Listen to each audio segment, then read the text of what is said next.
Welcome back to Vines in Training. Okay, we're on day 9, video do. Okay, so, yeah, well, let's give her. I had to put a hoodie on. My favorite hoodie. It says, "Don't flatter yourself. I only look up to you because I'm short." Okay, and it's chilly because it's November almost. Okay. We're gonna jump. Oh, my favorite, Genesis. I love Genesis. Awesome.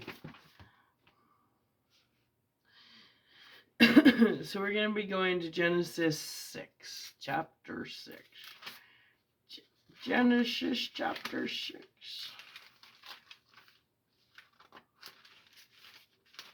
Yeah, we are. Okay, Genesis chapter 6. The Bible gives us a clear example of a life that gives pleasure to God. The man's name was Noah. Yeah. Okay. So the focal point here is Noah consistently followed God's will and enjoyed a close relationship with him. And anybody can do that. You just gotta make the leap. The only regret I had is I didn't get into this years ago because my life is just so much more enriched, and so is Jacob's. You know. Yeah. Anyway. Genesis 6, chapter 6, verse 9. But let's see what we're going to cover here.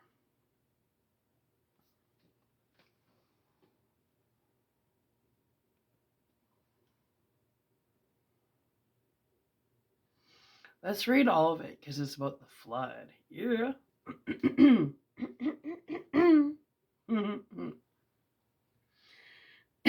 Clear that throat. When men began to increase in numbers on the earth, and daughters were born to them, the sons of God saw that the daughters of men were beautiful, and they married any of them they chose. Then the Lord said, "My spirit will not contend with man forever, for he is mortal. His days will be 120 years. The Nephilim were on the earth in those days, and also afterward, when the sons of God went to the daughters of men and had children by them. They were the heroes of old, men of renown. The Lord saw how great man's wickedness on the earth had become, and that every inclination of the thoughts of his heart was only evil all the time. The Lord was grieved that he had made man on the earth, and his heart was filled with pain. So the Lord said, I will wipe mankind, whom I created, from the face of the earth, men and animals and creatures that move along the ground, and birds of the air. For I am grieved that I have made them. But Noah found favor in the eyes of the Lord. This is the account of Noah. Noah was a righteous man, blameless among the people of his time, and he walked with God. Noah had 3 sons, Shem, Ham, and Japheth. Japheth.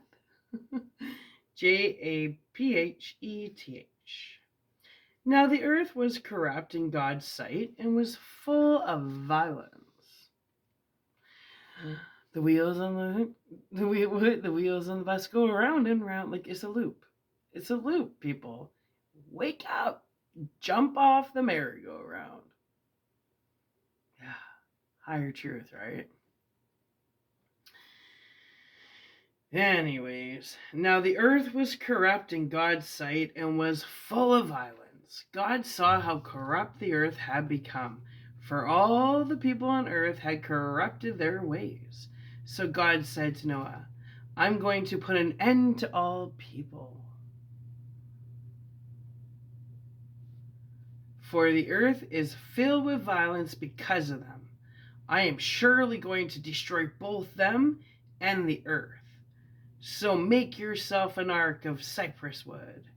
Make rooms in it and coat it with pitch inside and out. This is how you are to build it. The ark is to be 450 feet long, 75 feet wide, and 45 feet high. She's so high above me. She so loves me. What? She's so lovely. She's so high.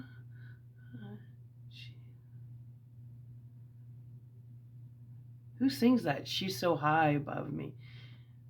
That's the song. It just came to me.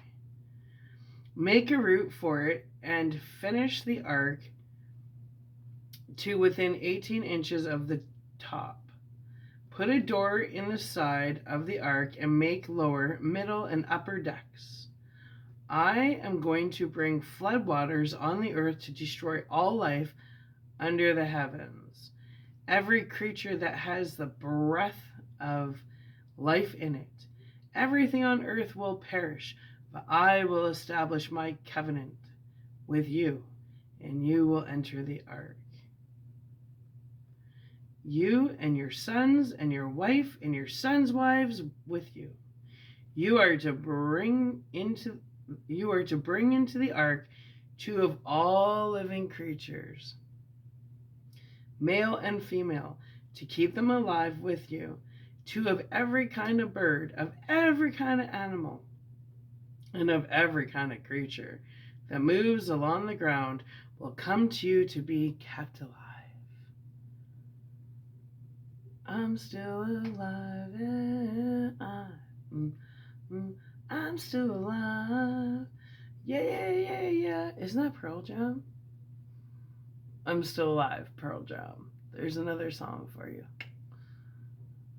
Oh, that's such a good song too.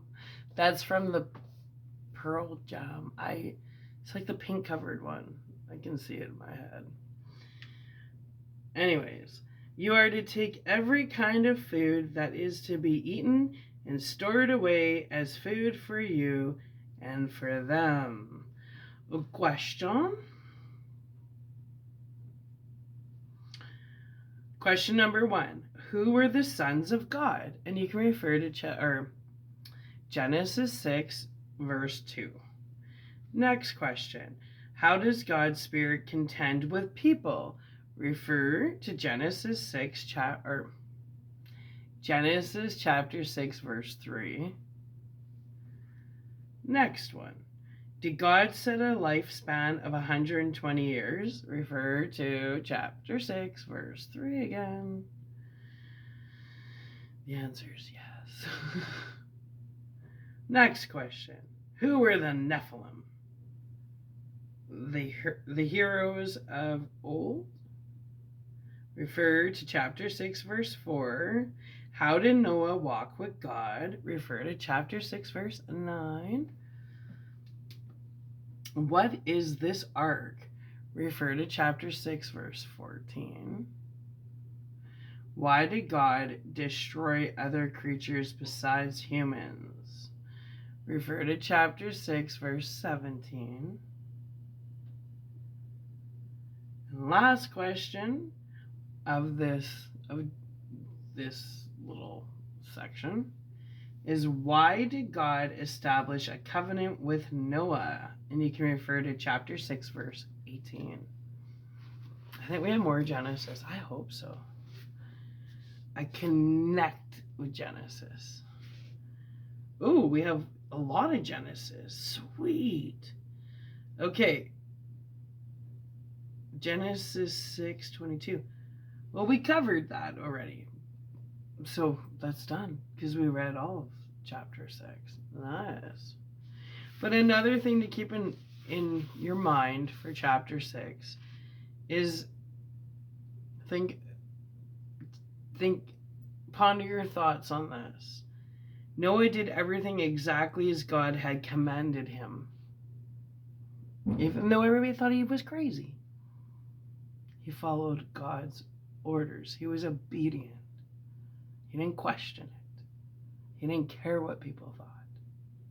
He followed orders. Obedience. Because when you have a relationship with God, it's the most important relationship. Because it's the one relationship that's not going to manipulate you or steer you in the wrong direction. It's the most honest relationship you could ever have. Hands down. Okay, we're going to jump over to Genesis chapter 8. And the focal point here is Noah built an altar to the Lord, and taking some of all the clean animals and clean birds, he sacrificed burnt offerings on it. Noah built an altar to the Lord, and taking some of all the clean animals and clean birds, he sacrificed burnt offerings on it. Okay. Chapter 8. Let's see what we're going to cover here.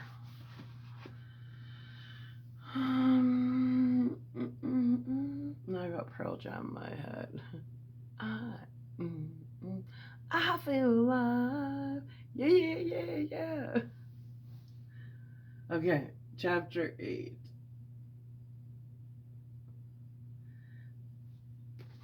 What does it suggest? Genesis 20.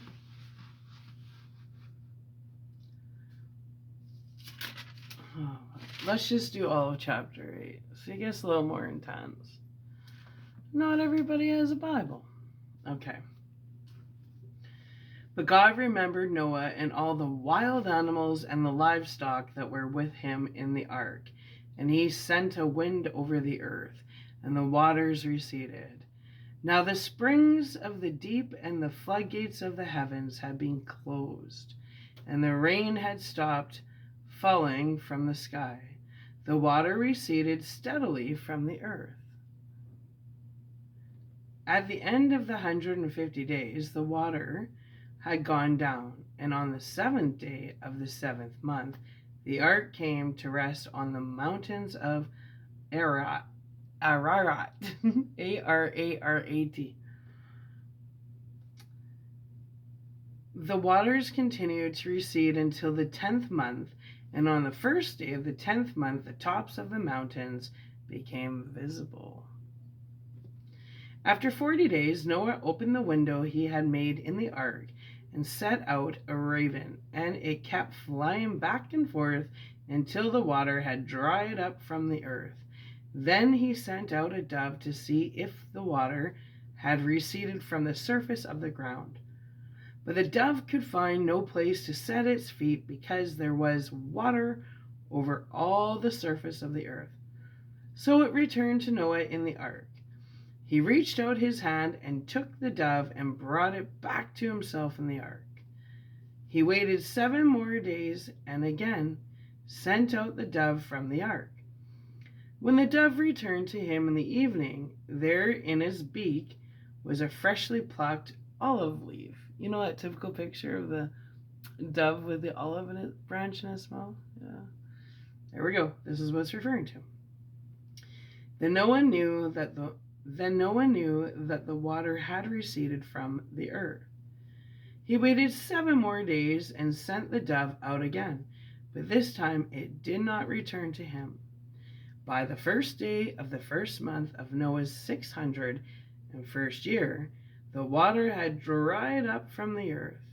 Noah then removed the covering from the ark and saw that the surface of the ground was dry. By the 27th day of the 2nd month, the earth was completely dry. Then God said to Noah, "Come out of the ark, You and your wife and your sons and their wives, bring out every kind of living creature that is with you, the birds, the animals, and all the creatures that move along the ground, so they can multiply on the earth and be fruitful and increase in number upon it. So Noah came out together with his sons and his wife and his sons' wives, all the animals and all the creatures that move along the ground, and all the birds. Everything that moves on the earth came out of the ark, one kind after another. Then Noah built an altar to the Lord, and taking some of all the clean animals and clean birds, he sacrificed burnt offerings on it. The Lord smelled the pleasing aroma and said in his heart, "Never again will I curse the ground because of man, even though every inclination of his heart is evil from childhood. And never again will I destroy all living creatures as I have done. As long as the earth endures, seed time and harvest, cold and heat, summer and winter, day and night will never cease." Questions. First question, refer to Genesis chapter 8, verse 1. What does it mean that God remembered Noah? Second question, why did Noah release a raven? You can refer to chapter 8, verses 6 to 7. Third question, what's special about an olive leaf? Refer to chapter 8, verse 11. Next question, why did God promise not to repeat such judgment? Refer to chapter 8, verses 21 to 22. Next question, isn't there anything good about humans? Refer to chapter 8, verse 21.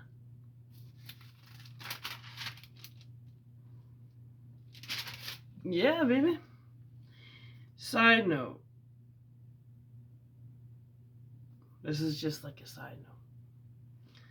And this is in chapter 7 verses. So we were just covering chapter 8, but there's a side note about that's important and relevant. Chapter 7 verses 19 to 20. How widespread was the flood? The case is strong that this flood covered the whole world. 1. It destroyed all life under the heavens in chapter 6, verse 17. 2. The waters rose at least 20 feet above all the high mountains in chapter 7, verses 19 to 20. The flood lasted 371 days, indicating more than just local flooding. 4. The final fiery judgment of the whole earth is compared to Noah's flood. Refer to 2 Peter chapter 3, verses 3 to 7. On the other hand, certain questions can be raised in support of a local flood theory. 1. If the flood was indeed global, why did the ark land on Mount Ararat, A-R-A-R-A-T? Refer to chapter 8, verse 4. Floating so few miles from where it started. 2. Why doesn't the original Hebrew use the most common word for world even once in the whole account? Why instead does it use a word for earth that can also be translated land or country? The same word is used later to describe a famine in all the world, meaning the world as known from the writer's perspective. Okay. Some believe the flood was worldwide. Others think it covered a region of the world, but is described in universal language, much as we might speak of a world war without precisely meaning that every nation was involved. Interesting, right? Okay.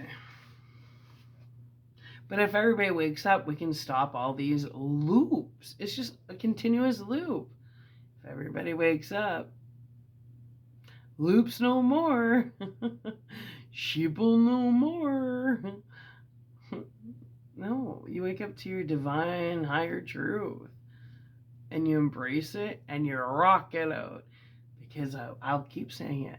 There's only 1 degree difference between the perfect good and perfect bad. You just gotta take the leap. And it'll be the best leap you ever take. You'll start sleeping better. I promise you that. Okay, now we're going to jump over to Hebrews chapter 11. And the focal point here is, by faith, Noah built a ship in the middle of dry land. He was warned about something he couldn't see and acted on what he was told. Noah became intimate with God. Hebrews 11:7. Hebrews 11:7.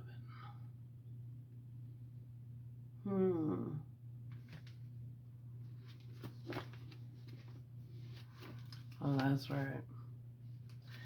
11:7, hey.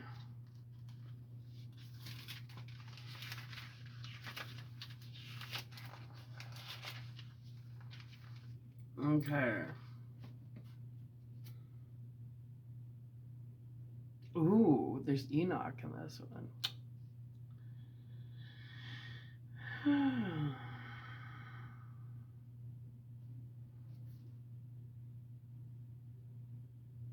Okay, we're going to read Hebrews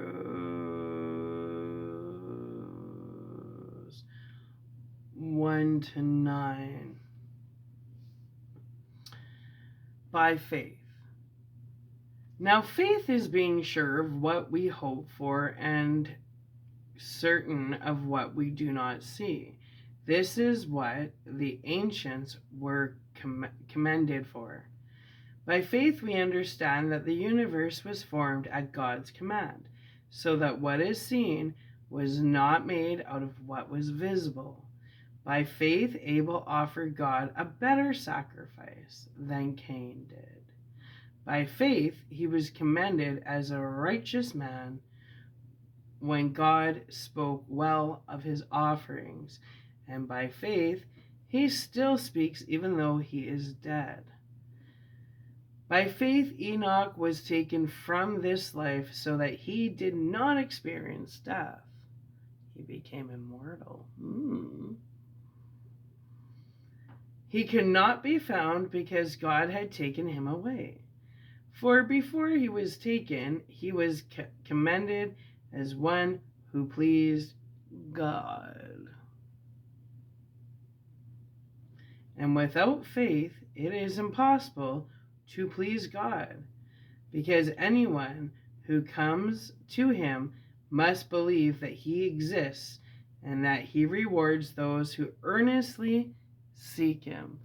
I'm telling you, a divine intervention can happen to anyone at any point. Don't let your past define your future. Create your future by making anew.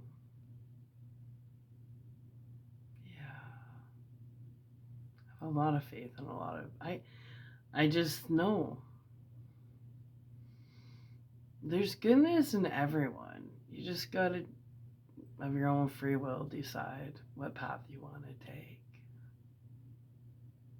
Nobody else can choose for you. By faith, Noah, when warned about things not yet seen, is holy fear built an. By faith, Noah, when warned about things not yet seen, in holy fear built an ark to save his family. By his faith, he condemned the world and became heir of the righteousness that comes by faith. By faith, Abraham, when called to go to a place he would later receive as his inheritance, obeyed and went, even though he did not know where he was going.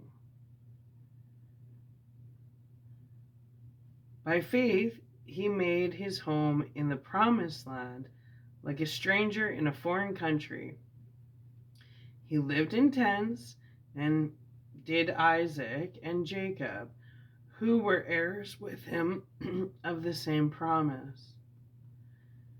For he was looking forward to the city with foundations, whose architect and builder is God. By faith, Abraham, even though he was past age, and Sarah herself was barren, was enabled to become a father because he considered him faithful who he had made the promise.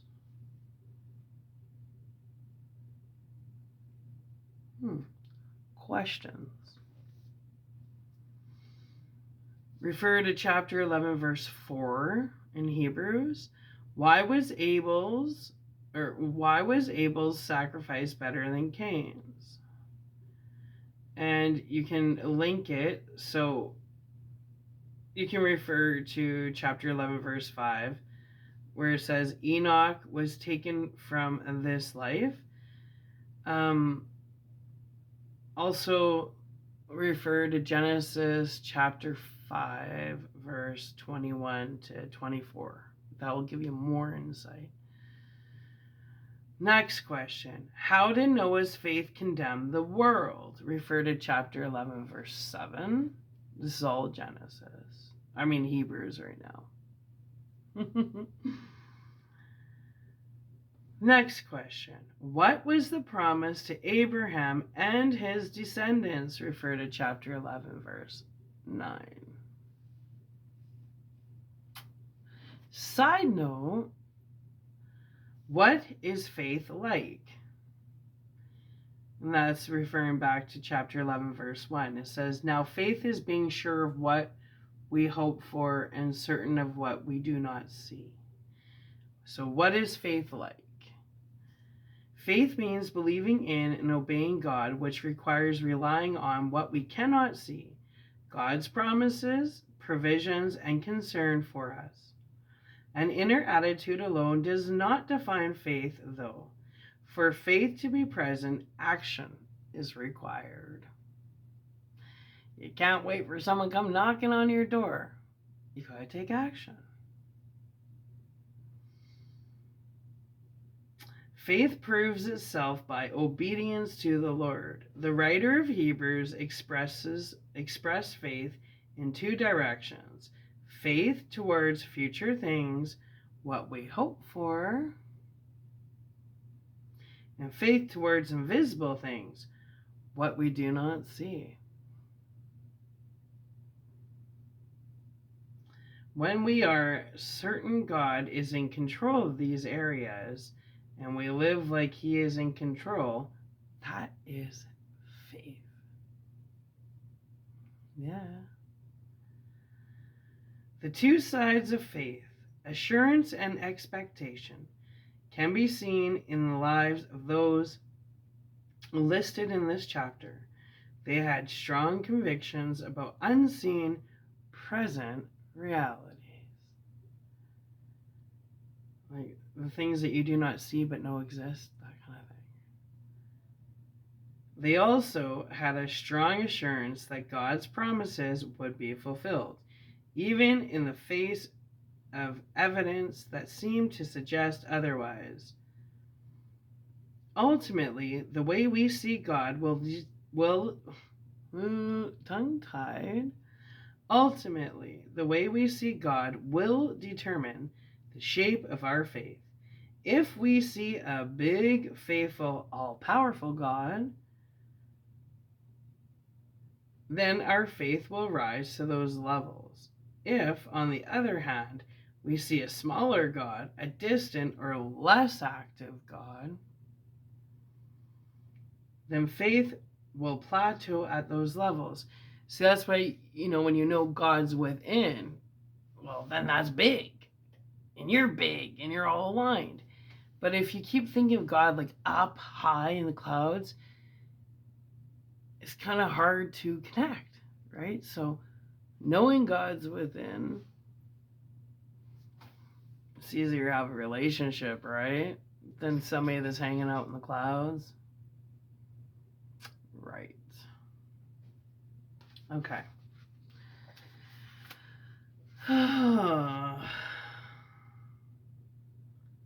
We'll do one more and we'll upload this because then we're going into another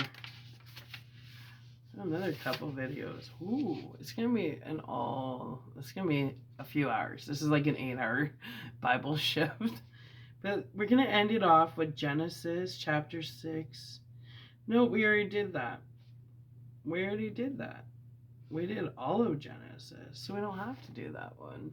So let's upload. No.